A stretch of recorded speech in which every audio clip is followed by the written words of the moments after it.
I'm going to just show this movie.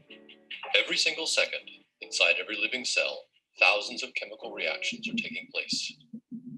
These reactions are performed by enzymes.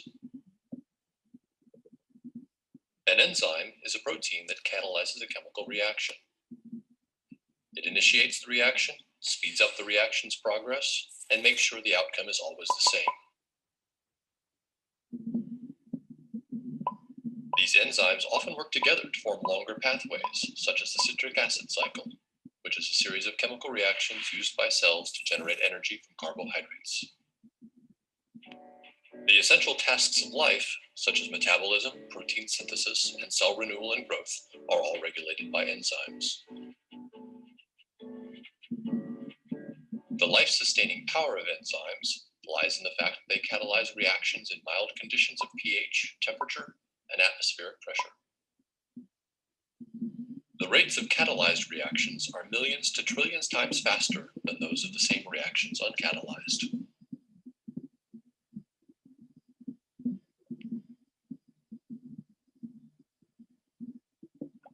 To speed up a reaction in the absence of enzyme, additional energy would need to be provided as heat, which jostles the substrates and occasionally provides enough energy to trigger a reaction. In the course of most reactions, an unstable and highly energetic transition state is formed as the substrates are transformed into products.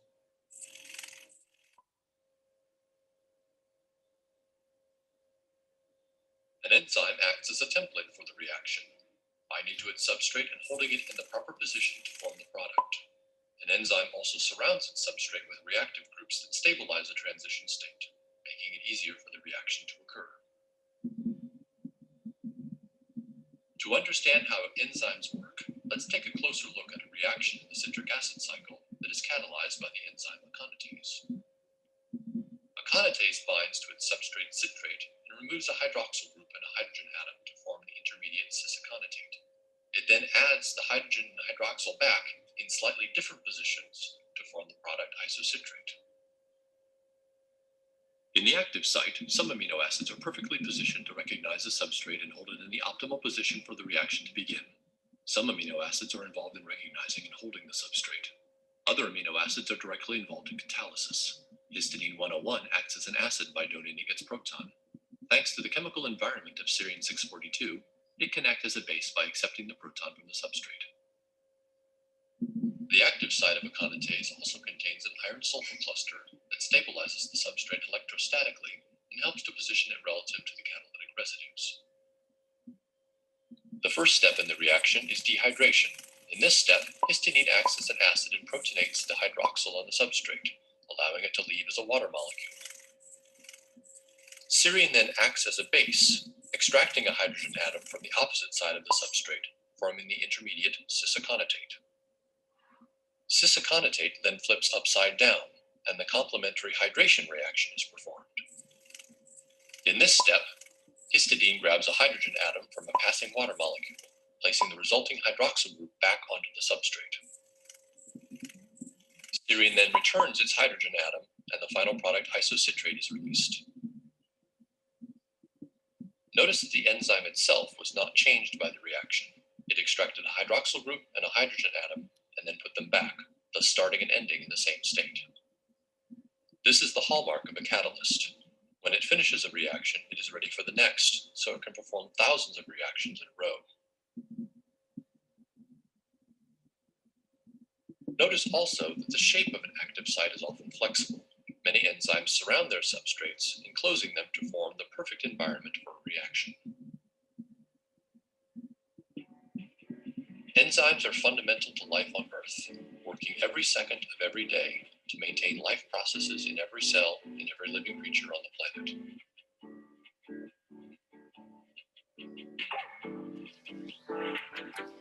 I use this movie just as a way to give you a visual impression of what each folded protein is doing inside a cell, taking enzymes as an example. You should now be familiar with the idea of showing a structure using, in this case, a ball and stick arrangement, or using different visualization patterns.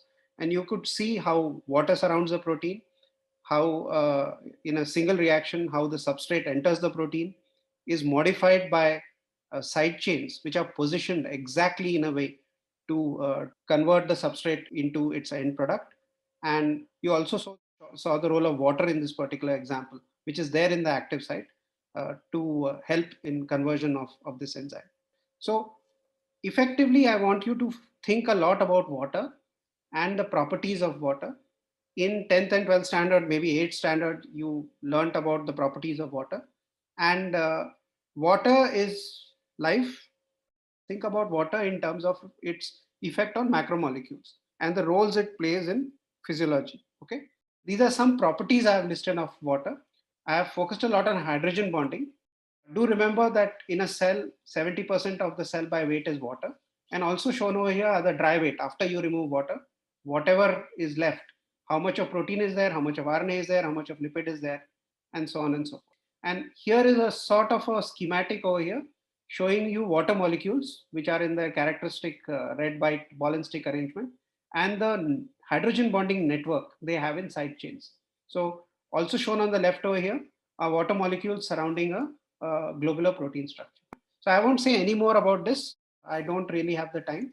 I'm going to spend the last 10 plus 10 minutes on just introducing lipids and carbohydrates, and I will not go beyond that for this course, simply because, as I said, it's an introductory course.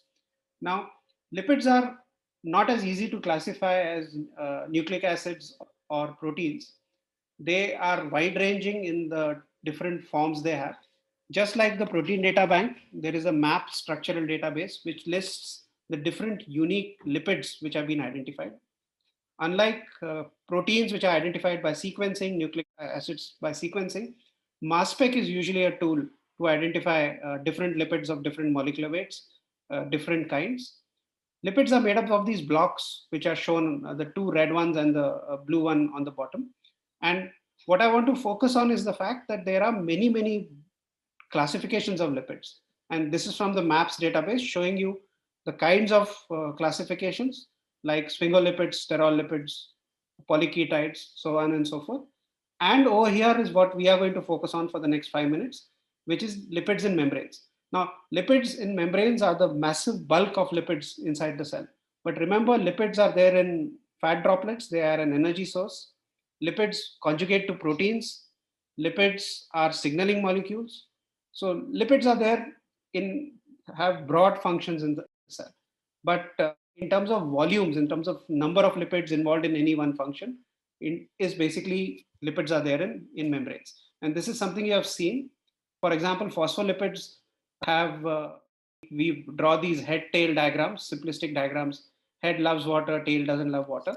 And the tail part mostly contains of these repeating blocks, which are carbon, hydrogen, and oxygen, three atoms mostly, which are hydrophobic. Okay. And shown in this picture is the usual double membrane arrangement with the head, which is polar facing outside and inside the cell, where there is an aqueous environment, and the hydrophobic parts hiding from water inside the body.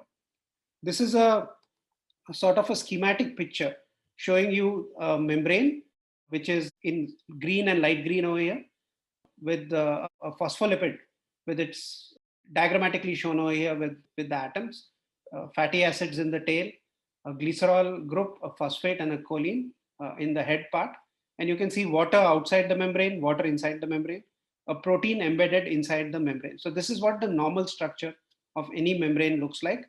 Water on both sides, a double membrane in the middle, and many times proteins, especially membrane proteins, sitting slap bang in the middle of the membrane, allowing communication between the two sides of the outside and the inside part of the membrane. And these are just some schematic diagrams of different lipids of different classes with the carbon, hydrogen, oxygen groups over here, and the polar groups shown in red and blue on the right hand side, with these three being mostly involved in cell membranes. Okay, so we'll see a quick movie to introduce lipids. Fats are an essential part of a healthy diet. They contribute to the taste and texture of foods, like the smoothness of guacamole and the flakiness of a croissant. Fats are also a major source of energy and a critical component of cells and tissues, and they also help absorb essential vitamins, and can be converted into other molecules like prostaglandins, which help cells communicate with each other. Fats have a 3-carbon backbone called glycerol, as well as fatty acid chains. The fatty acid chain is basically a string of carbon and hydrogen atoms.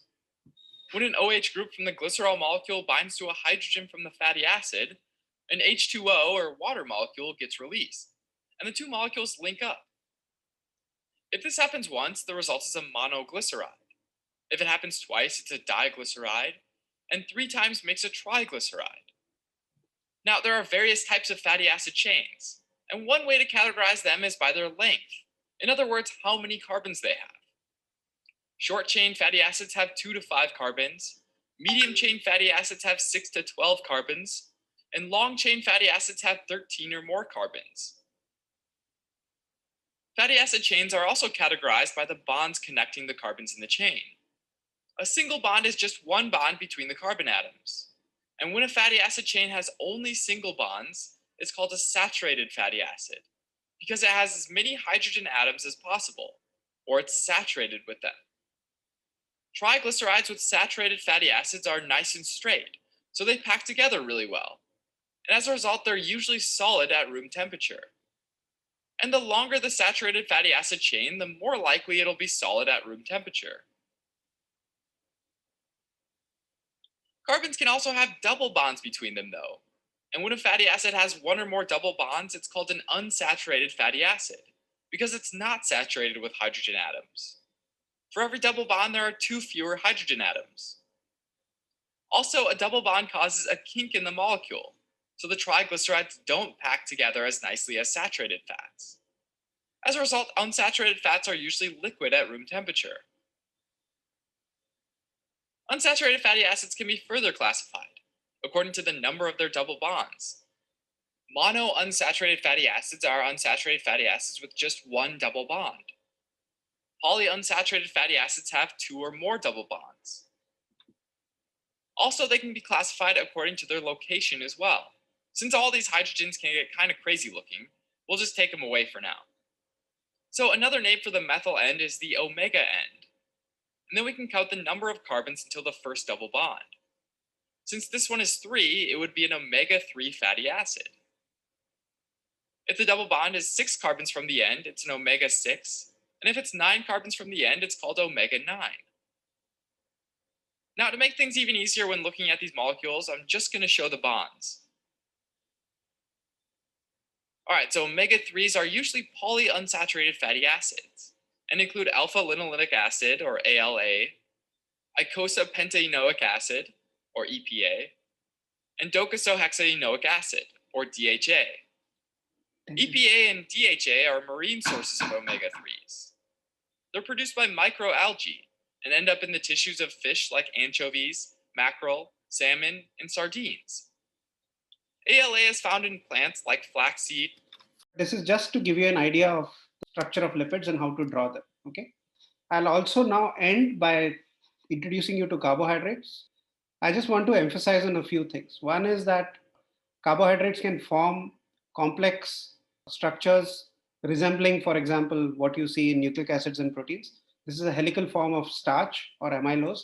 And again, hydrogen bonds play a very important role in this particular polymer. Okay.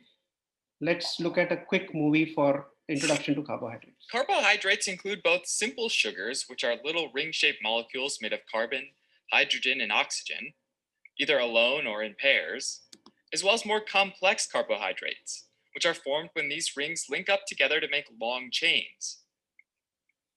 Carbohydrates provide us with calories, or energy, and simple sugars in particular play a lot of roles in our diet. They sweeten lemonade, balance out an acidic miso soup, fuel yeast in rising dough and alcohol, and help preserve jams and jellies. Now, sugars are found naturally in plants like fruits, vegetables, and grains, as well as animal products like milk and cheese. Added sugars are the sugars that get added to foods, like cereals, ketchup, energy bars, and even salad dressings. To be clear, even if the sugar being added comes from a natural source like sugarcane or honey, it's still considered an added sugar. In fact, a variety of ingredients listed on food labels might be sources of added sugars. some of which you're probably familiar with. Sugar actually refers to a family of molecules called saccharides. Monosaccharides, where mono means one, so one sugar molecule. Disaccharides, where di means two, so two sugar molecules linked together. Oligosaccharides, where oligo means a few, so it's 3 to 9 sugar molecules linked together. And polysaccharides, where poly means many, so it's 10 or more sugar molecules linked together. Glucose is the most important member of the sugar family, and it's a monosaccharide. It's one of the main sources of calories for the body, and is able to cross the blood-brain barrier and nourish the brain. Another monosaccharide is fructose, which is commonly found in honey, fruits, and root vegetables. Finally, there's the monosaccharide galactose, known as milk sugar. It's known as milk sugar because it's only found in nature when it links with glucose to form lactose, a disaccharide found in the milk of mammals, which includes cow milk as well as human breast milk. Sucrose, or table sugar, is another disaccharide, and it's formed when fructose links up with glucose. Sucrose is found in various fruits and vegetables, with sugar cane and sugar beets having the highest quantities. Maltose is another disaccharide, and this one has two glucose molecules linked together, and it's found in molasses, which can be used as a substrate to ferment beer. Sugars, like fructose, for example, are most always found in combination with other sugars, and the combinations can be pretty different, even in seemingly similar foods. So I'm going to stop this over here, and again I'll ask you to see the rest of this movie. So what I want to end is to emphasize that carbohydrates can form large polymers. Shown on the left are examples of 4 such polymers having the bonds which were shown in the short movie I showed you. And I'll take the example of hyaluronate, which has about 50,000 repeating units of this disaccharide. And this particular molecule and other molecules also are found on the surface of most cells. So the surface of cells are decorated with polysaccharides. Okay, it's literally it's like looking at a forest from down from a helicopter. You will see the surface of the cell is pretty much like the land. You cannot see the land at all. You only see the carbohydrates and you only see the protein. There's a huge amount of crowding at the level of the surface of the cell, with proteins and carbohydrates dominating the landscape of whichever entity is trying to enter the cell from the outside. So this is my last slide. I also want to leave you with the idea that simple carbohydrates and the polymers of carbohydrates, which you have seen, can conjugate to lipids and they can conjugate to proteins. Okay, and these conjugations between these 3 macromolecules, lipids, proteins, carbohydrates, have very important functional roles. And very obviously, looking from a central dogma viewpoint, these conjugations happen post-translationally. So DNA doesn't directly code for the conjugation of a carbohydrate or a lipid to a protein, but the unique sequence of amino acids has motifs which lead to conjugation of these macromolecules to proteins. And by conjugation between these different macromolecules, you create functional and structural entities, which are very, very different from the simple idea of proteins, lipids, or even carbohydrates. And on the right-hand side, and this is the last thing I'm going to say, is a structure of the plasma membrane, with the bluish part on the left being the inside, showing you the polymers of actin filaments, which dominate the landscape of the inside of the cell. Membrane proteins like integrin sitting in the double membrane, which is made up of lipids. And as I said, a forest of carbohydrates and proteins on the surface of the cell, which effectively are pointing outwards. And any molecule coming to enter the cell or interact with the cell will first face this forest on its way to the cell. So I'll stop over here and take any questions. Sir, what does the lipids exactly do? So this is what I said, right? Lipids do many things. They are the structural entity of membranes. So the first thing which you will always say is that they are the membranes which are very important to compartmentalize cells, because unless you compartmentalize cells, different enzymatic reactions will mix with each other. So if you want a compartment inside a cell which is at low pH, for example, to degrade proteins, you cannot afford to have pH of 3 inside the entire cell, because the cell will not be able to function. So membranes will act as a sort of a barrier, keeping this compartment separate from everywhere else. Nucleic acids are themselves in a large compartment, a double membrane compartment called as the nucleus. So membrane proteins are very important.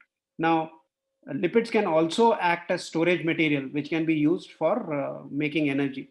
Carbohydrates can be converted into lipids. Lipids can also function as signaling entities. So they are, means if you read a textbook or a review on lipids, there will be 40, 50 different things at least which lipids can do inside the cell.